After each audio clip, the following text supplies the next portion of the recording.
This is an algebra review that's going to help you with some of our trig identity problems. It's going over some basic skills about manipulating expressions and fraction math, factoring, distributing, those sorts of things.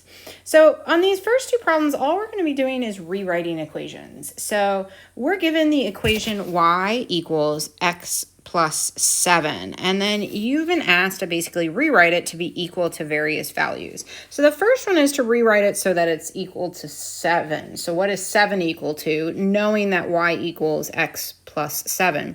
Well, think about that. If I sort of rewrite the equation to the side here, we basically want 7 on its own. So if I minus x, I would find that 7 is equal to y minus x.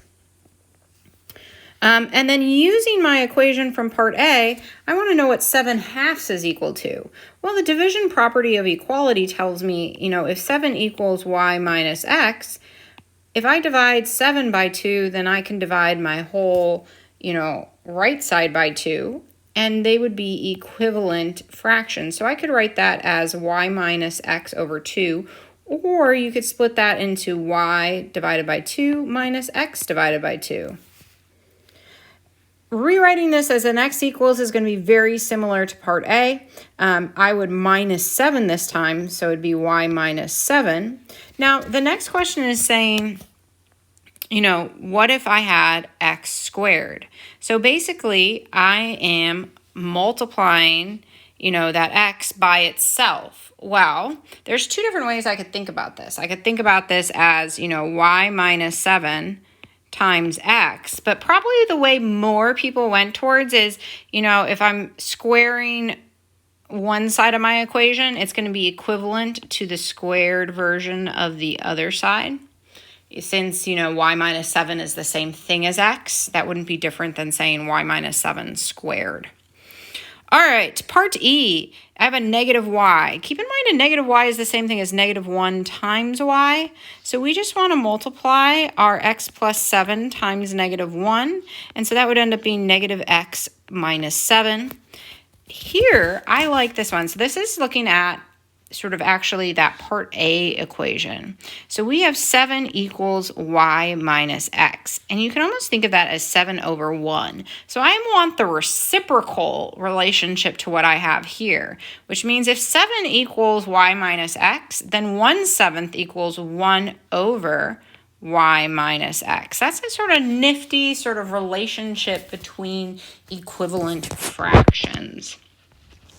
All right, on number 2, we're actually just going to practice rewriting. This is our Pythagorean identity. You're going to learn more about it in some future videos, but we can rewrite this. And so if I have sine squared theta plus cosine squared theta equals 1, and I want to know what sine squared theta equals, I want to move that plus cosine squared theta to the other side. So if it's being added here, I'm simply going to subtract it. So I end up with 1 minus cosine squared theta. Similar idea on part B. If I want what cosine squared theta equals to, I would move the sine squared theta by subtracting it. Now, notice on number 2 here, the original equation was 1 equals. We want 2 equals, so I would get there by timesing everything by 2.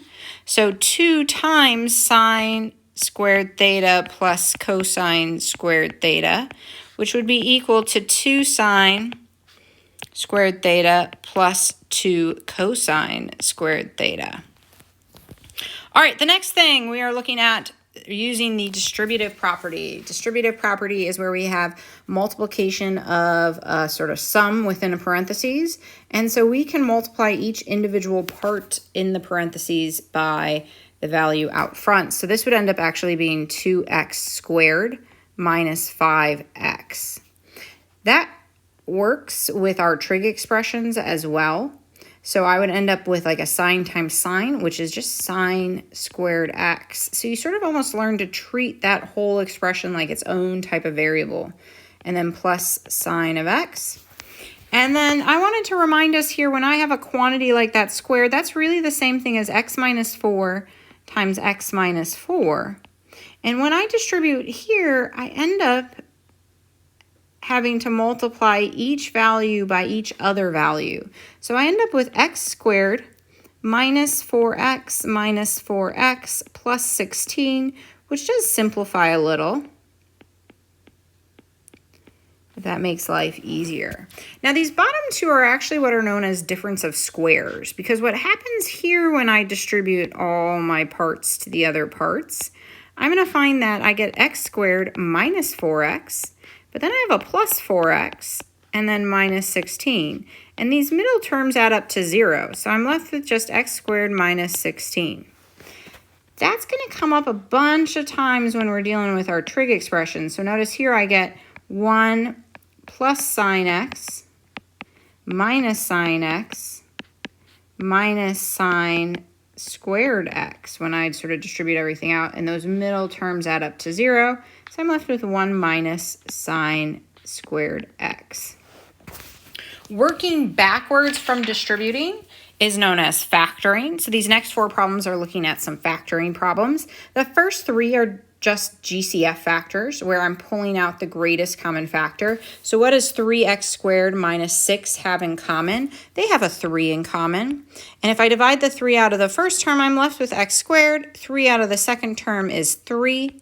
Technically, I could factor that more, but for now, I'm just going to leave it like that.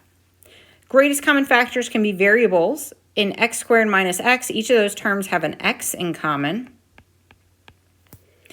And so just like in 9, each term had an x in common, each of these terms have a sine of x in common.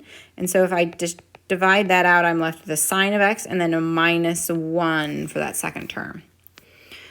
The last one is an example of that difference of squares. You do need to learn to recognize it. It sort of takes the structure a squared minus b squared. It's common enough that of all the special case factoring, I like to say it's the one you should remember. And so in this case, this would be like 1 squared, and that would be cosine squared. So it would be 1 minus cosine of x, and then 1 plus cosine of x. And you could double check all of those by redistributing them. I'm not going to go through that right now. This is just a review, so this is sort of a quick refresher.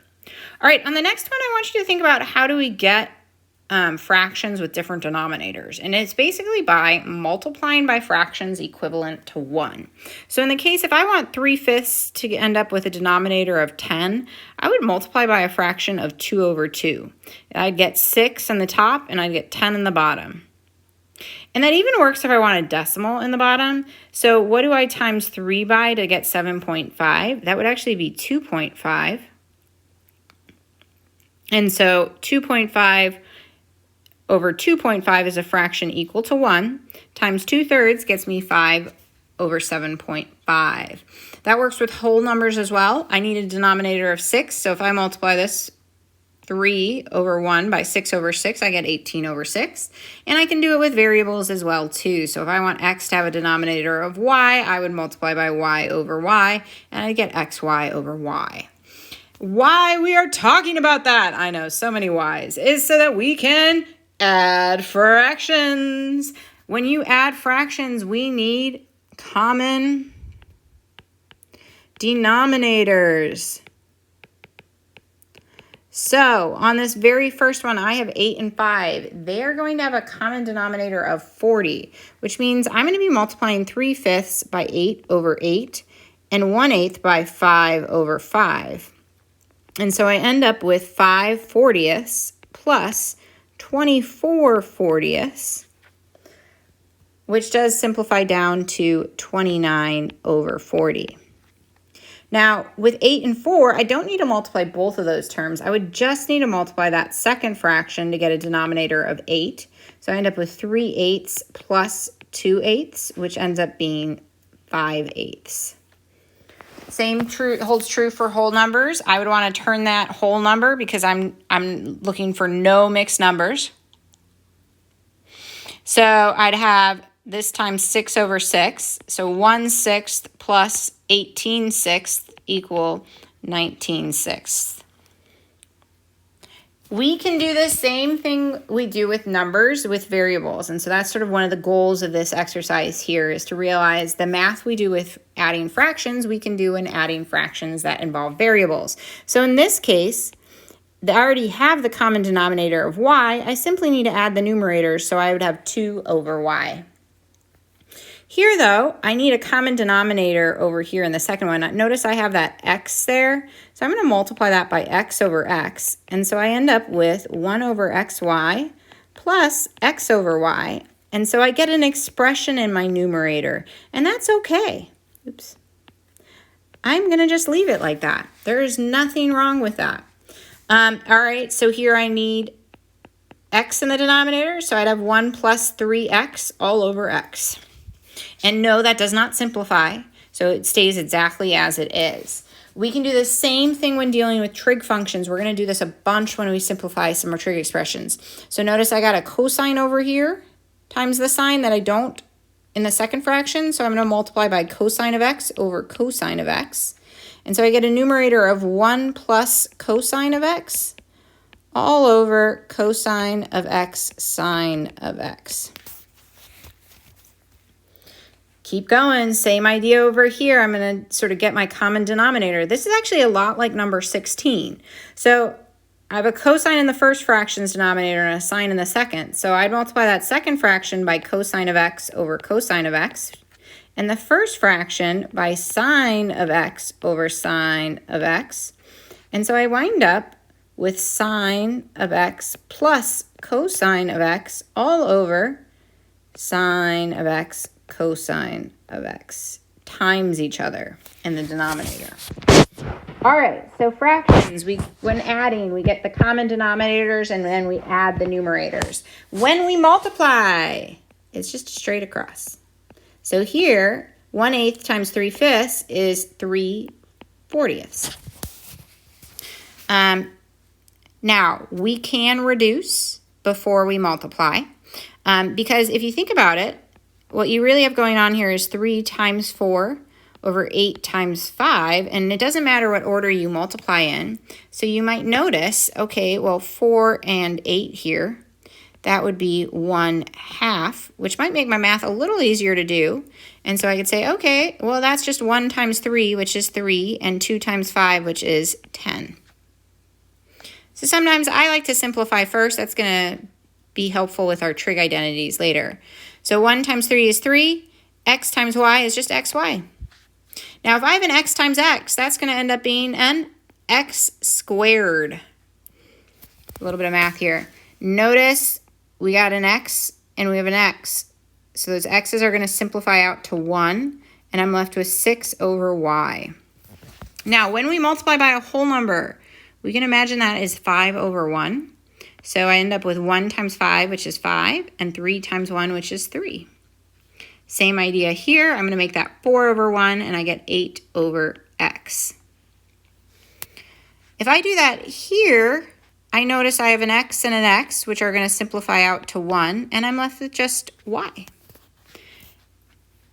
Sine of x over cosine of x times 1 over sine of x. We have our 2 sine of x's, which would be a fraction equal to 1, so they simplify to 1, and I end up with 1 over cosine of x. All right, so that was our sort of multiplying. So, you know, we can sort of block off the multiplication problems. Now we have our division. When we divide by fractions, we actually end up multiplying by the reciprocal, and the reciprocals are fractions equal to 1, or as we sort of think about it in layman terms, we sort of flip over the fraction, and then we treat it like we did our previous multiplication problems. So I would have 5 over 24. Now, you're probably used to seeing a division sign with a division symbol. You can also write it as a fraction bar. So this problem over here is actually the same as 33. It's just written a little differently. You notice we have this fraction bar instead. So this is really the same thing as 1/8 times 5/3, or divided by 3/5.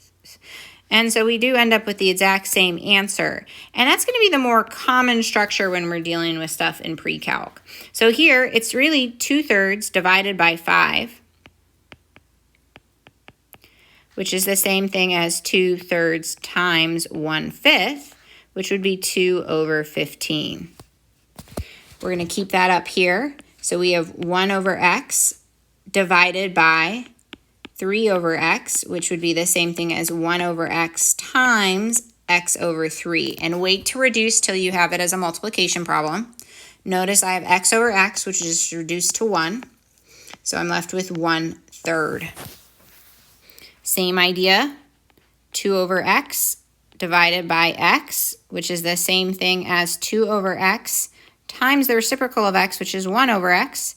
So 2 over x squared. Let's try it with some trig functions.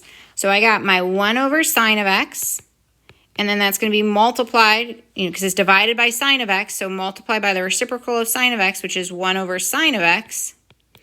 So I really have 1 over sine squared x.